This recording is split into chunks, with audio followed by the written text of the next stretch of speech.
नमस्कार दोस्तों। Know about investment channel में आपका फिर से एक बार स्वागत है। फ्रेंड्स, यहाँ पर जैसा कि आपने थंबनेल में देख लिया है, चार स्टॉक के नाम मैंने यहाँ पर बताया है आपको, और उसके नीचे लिखा हुआ है डरना मत। यहाँ पर डर जो है ना, स्टॉक मार्केट में जो डर है वो एक बहुत बड़ा फैक्टर होता है। महान इन्वेस्टर वॉरेन बफेट सर ने भी यही कहा है कि डर का जो फैक्टर है वो बहुत ज़्यादा यहाँ पर इम्पोर्टेंट रोल निभाता है स्टॉक मार्केट में। वो क्या करते थे? वो करते थे यही, जब लोग डर जाते थे, जब लोग डर जाते थे तब वो खरीदारी करते थे। और जब लोग यहाँ पर डर जो है वो कम हो जाता था, मार्केट में लोग लालची हो जाते थे, तब वो बिकवाली करते थे, वो तब माल बेच देते थे। यहाँ पर भी वही फैक्टर अगर आप देखें तो भारतीय एयरटेल से जो लोगों का डर है वो बनता हुआ लोगों को दिख रहा है कि स्टॉक रिटर्न नहीं दे रहा है। रिलायंस तो बहुत ज़्यादा भाग गया, भारती नहीं भाग रहा है, भारती के अंदर कर्जा वगैरह सारा कुछ दिखता हुआ नज़र आ रहा है। तो मैं सर आपसे एक चीज़ कहना चाहूँगा, वोडाफोन आइडिया को देखिए, वो कहाँ पर था, वो कहाँ पहुँचा। 2 रुपये वाला स्टॉक 11-12 रुपये पे ट्रेड कर रहा है।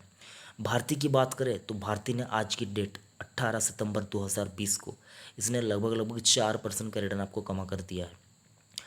मैं आपको कहना यही चाहता हूँ, साफ साफ समझने की कोशिश कीजिएगा। अगर आप भारतीय एयरटेल में इन्वेस्ट करना चाहते हैं तो ज़रूर कीजिए, मैं यहाँ पर आपको मना नहीं करूँगा। बहुत ही बेहतरीन एक स्टॉक है। कर्जा है, लेकिन ये समझने वाली बात है, क्या भारतीय एयरटेल वो कर्जे को चुका नहीं पाएगा?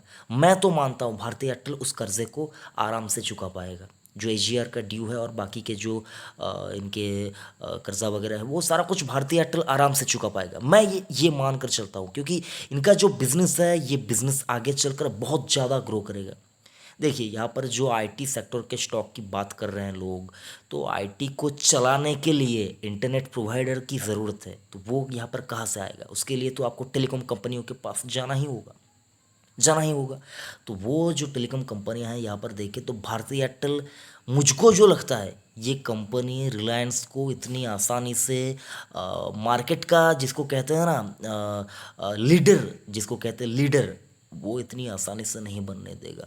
ये भी टीसीएस और इन्फोसिस की तरह ही एक, जो कहते हैं ना कंपटीशन, वो भारती और रिलायंस के अंदर रहेगा।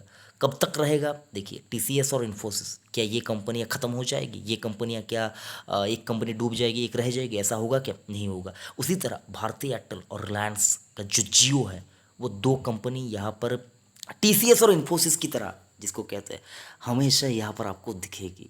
बाकी के जैसे, और यहाँ पर मैं आइडिया को आईटी सेक्टर की एक कंपनी विप्रो के साथ कंपेयर करता हूँ। तो ये जो तीन कंपनी है, ये तीन कंपनी ही रहेंगी, ऐसे नहीं कोई नहीं रहेगा। अगर आप एक साल का रिटर्न देखें भारतीय एयरटेल का, तो लगभग 47% का रिटर्न, कम नहीं होता है, बहुत ज़्यादा रिटर्न होता है।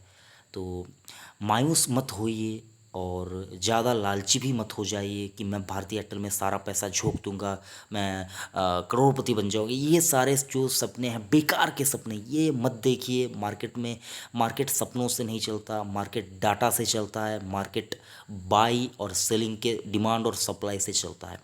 तो बहुत ज़्यादा इमोशन में मत बही जाइए, ठीक है। और यहाँ पर मैं आपको कुछ आंकड़े दिखाऊंगा, वीडियो पूरा देखिएगा, समझ में आ जाएगा। बाकी आज यहाँ पर मतलब आपको ज़्यादा कुछ यहाँ पर मैं नहीं कहूँगा। भारतीय एयरटेल के ऊपर मैंने 3-4 वीडियो बना के रखे हैं, आप जाइए उनको देखिए, आपको समझ में आ जाएगा कि भारतीय एयरटेल के साथ आपको, स्टॉक के साथ आपको क्या करना चाहिए, लेना चाहिए नहीं लेना चाहिए, मैंने साफ साफ वहाँ पर कहा है। बाकी जो लोग यहाँ पर अभी तक खरीदारी नहीं किए हैं और वो चाह रहे हैं कि भारतीय एयरटेल में इन्वेस्ट करना, तो आप आराम से यहाँ पर इन्वेस्ट कर सकते हैं। डेफिनेटली अच्छी कंपनी है, रिटर्न आपको तगड़ा बना कर देगा, लेकिन कब रिटर्न देगा ये मतलब अभी अनसर्टेनिटी थोड़ा सा है, कब रिटर्न देगा, कब रिटर्न देगा। लेकिन रिटर्न का सिलसिला आपको बहुत जल्द यहाँ पर आता हुआ दिखेगा, क्योंकि ये कंपनियाँ वो मतलब उभरते सितारे हैं जो यहाँ पर आपको हमेशा चमकते हुए दिखेंगे। तो भारतीय एयरटेल के कर्जे को लेकर, डेट को लेकर यहाँ पर आपको बहुत ज़्यादा चिंता नहीं करना चाहिए। एसआईपी मोड में खरीदारी कीजिए, भारतीय एयरटेल अच्छा स्टॉक है। एसआईपी मोड में खरीदारी कीजिए, भारतीय एयरटेल अच्छा स्टॉक है। क्या आपको ये देखकर समझ में नहीं आता? 2,71,000 करोड़ का मार्केट कैप कम नहीं होता है, बहुत ज़्यादा होता है, समझने वाली बात है। बाकी यहाँ पर जो स्टॉक है रिलायंस इंडस्ट्री, देखिए भारती के बारे में बात मैंने बहुत ज़्यादा यहाँ पर नहीं किया। रिलायंस के बारे में भी मैं यहाँ पर बहुत कुछ आपको बताना नहीं चाहूँगा, क्योंकि रिलायंस इंडस्ट्रीज़ के बारे में नहीं जानता। इंडिया के अंदर स्टॉक मार्केट में काम करता है ऐसा कोई भी नहीं है। इंडिया की नंबर 1 कंपनी है, दिग्गज कंपनी है। अगर आप यहाँ पर मार्केट कैप की बात करें तो 15,21,000 करोड़ का मार्केट कैप है। और 52 लो की बात करें 867 रुपया, और हाई की बात करें 2370 रुपया। तो समझने वाली बात है कि ये सारा कुछ रिटर्न अगर एक साल का देखे तो चौंका देगा। एक साल में पैसा डबल कर दिया है, ठीक है। एक साल में रिलायंस ने, मार्केट की सबसे बड़ी कंपनी, आपको यहाँ पर पैसा डबल करता हुआ नजर आ रहा है। तो पोटेंशियल कितना है आप ये देख कर समझ ही सकते हैं। मैं आपको ये चीज़ सब साफ साफ समझाने की कोशिश करूंगा।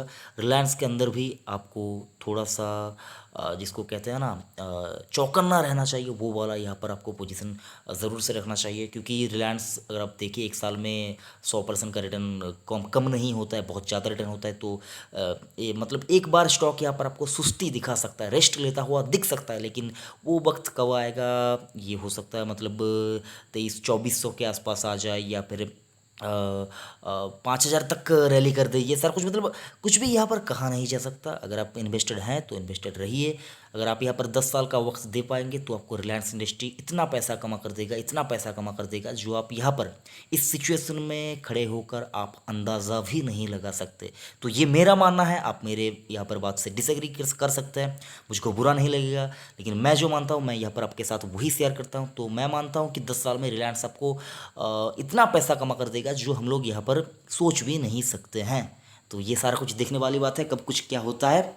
उसके बाद HDFC बैंक, देखिए बैंकिंग सेक्टर का स्टॉक जो मुझको सबसे ज़्यादा पसंद है वो HDFC बैंक है। मैंने इसके ऊपर बहुत सारे वीडियोस बनाए हैं, तो आप जाइए उनको देखिए। यहाँ पर अगर आप आज की सिचुएशन की बात करें 18 सितंबर 2020, स्टॉक आपको यहाँ पर 2.5% के आसपास करेक्ट होता हुआ दिखेगा।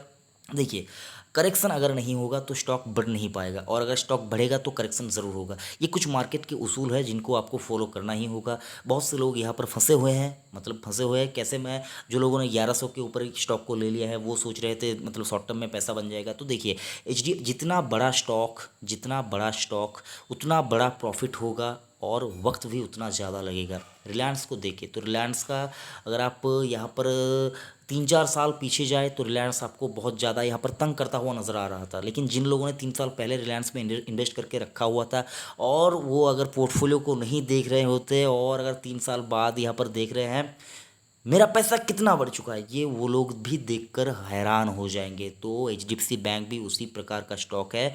6 लाख करोड़ के आसपास की मार्केट कैप है, दिग्गज बैंक है। अगर बैंक में कहीं पे पैसा लगाना है यहाँ पर किसी बैंकिंग सेक्टर के स्टॉक में, तो आप यहाँ पर निसंकोच होकर यहाँ पर HDFC बैंक में पैसा लगा सकते हैं। लेकिन फ्रेंड्स आपको मैं इतना भी कहना चाहूँगा, मैं यहाँ पर बोल रहा हूँ आपको, मेरे बोलने के ऊपर आपको कोई डिसीजन नहीं लेना है। आप निवेश करने से पहले अपना रिसर्च ज़रूर कीजिए। स्टॉक अभी भी आपको एक साल के चार्ट के ऊपर 4% डाउन में आपको अभी भी दिखेगा। तो अपॉर्चुनिटी अभी तक है। जो लोगों ने एक साल पहले यहाँ पर खरीदारी की थी, अगर आप चाहते हैं उनके जो बाइंग प्राइस वो आपका भी हो, तो आपके पास अभी भी मौका है। स्टॉक अभी तक एक साल के चार्ट के ऊपर नहीं भाग चुका है, तो HDFC बैंक आपको अपने रेडार पे रखना चाहिए। अच्छी कंपनी है, डरिए मत। HDFC बैंक में आपको अगर आप पैसा निवेश करेंगे तो 5 साल में भी अगर आप रखेंगे तो 5 साल में स्टॉक आपको रिटर्न अच्छा खासा दे देगा। ये सिचुएशन ठीक होने वाली, मतलब सिचुएशन को ठीक होने देना है, और तब बैंकिंग सेक्टर में एक इतनी ज़बरदस्त एक रैली आती हुई आपको दिखेगी। अगर आपके पास उस वक्त स्टॉक नहीं होगा तो आप उस रैली को पार्टिसिपेट नहीं कर पाएंगे। तो कब ये रैली आ जाए, कब ये स्टॉक भागने लगे, उसके लिए आपको पहले से तैयारी करनी होगी। स्टॉक आप अपने डीमैट में डाल लीजिए, पैसा यहाँ पर आप HDFC बैंक में ज़रूर लगा सकते हैं। उसके बाद राजेश एक्सपोर्ट, देखिए ये एक मिड कैप कंपनी है। अगर आप इस कंपनी के बारे में ज़्यादा नहीं जानते तो इसका फंडामेंटल एनालाइज मैंने उसके ऊपर वीडियो बनाया है, तो आप जाइए उस वीडियो को देखिए, आपको समझ में आ जाएगा राजेश एक्सपोर्ट स्टॉक कैसा है। अगर आप यहाँ पर मेरे से पूछे राजेश एक्सपोर्ट के बारे में, तो मैं आपको इतना ही कहना चाहूँगा, अगर आप किसी मतलब क्या कहते हैं उसको, स्लो मूवर जिसको कहते हैं, मतलब धीरे धीरे चलता है जो स्टॉक और आपको लॉन्ग टर्म में अच्छा खासा पैसा बना कर देगा, और मिड कैप कंपनी में से तो मैं राजेश एक्सपोर्ट का नाम यहाँ पर आपको ज़रूर बताना चाहूँगा। राजेश एक्सपोर्ट बेहतरीन कंपनी है, और इनका अगर आप बिज़नेस देखें तो आप जाइए, फंडामेंटल एनालिसिस मैंने करके रखा है। अगर आप इसका एक साल का परफॉर्मेंस देखें तो स्टॉक अभी भी आपको 25% नेगेटिव में ट्रेड करता हुआ दिखेगा एक साल के चार्ट के ऊपर। स्टॉक का एक साल का जो हाई है वो 780 रुपया है, स्टॉक का एक साल का जो लो है वो 441 रुपया है।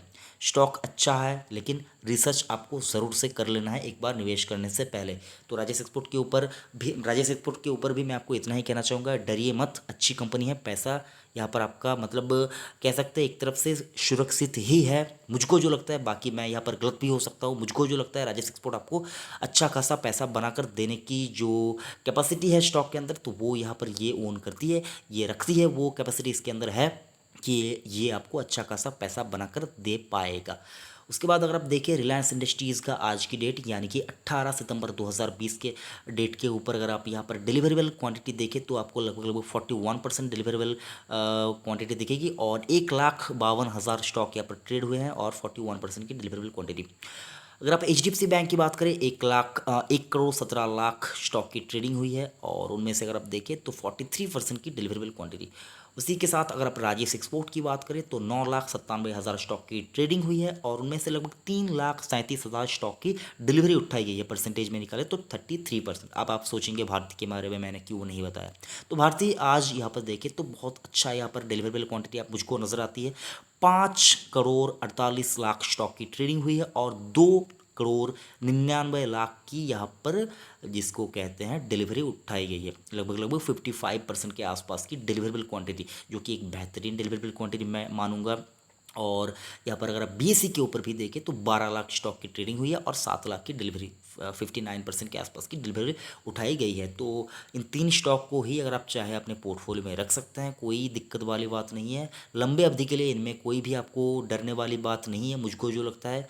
तो अगर आप यहाँ पर इन्वेस्टेड हैं तो बने रहे और लंबी अवधि का ही आप नज़रिया रखें। स्टॉक चारों की चारों ही कंपनियां बेहतरीन कंपनियां हैं, स्मॉल मिड कैप कंपनी है। इसके लिए मैं आपको राजेश एक्सपोर्ट के बारे में थोड़ी ज़्यादा नॉलेज यहाँ पर इकट्ठा करने की बात करूँगा। तो आप फंडामेंटल एनालिसिस एक बार आप देखिए, मैंने उसके ऊपर बताया है आपको।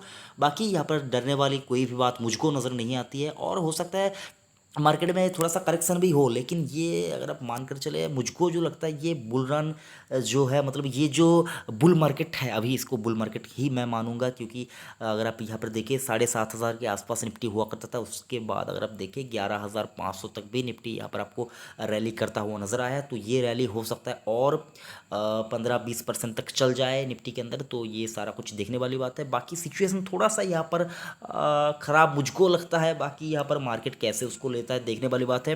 अगर आप लंबे अवधि के लिए निवेश करना चाहते हैं तो चिंता मत कीजिए, ये चारों के चारों ही स्टॉक अच्छे हैं। वीडियो कैसा लगा कमेंट करके ज़रूर बताइए। सब्सक्राइब अगर आपने अभी तक नहीं किया तो चैनल को सब्सक्राइब करके जाइए। थैंक यू, जय हिंद।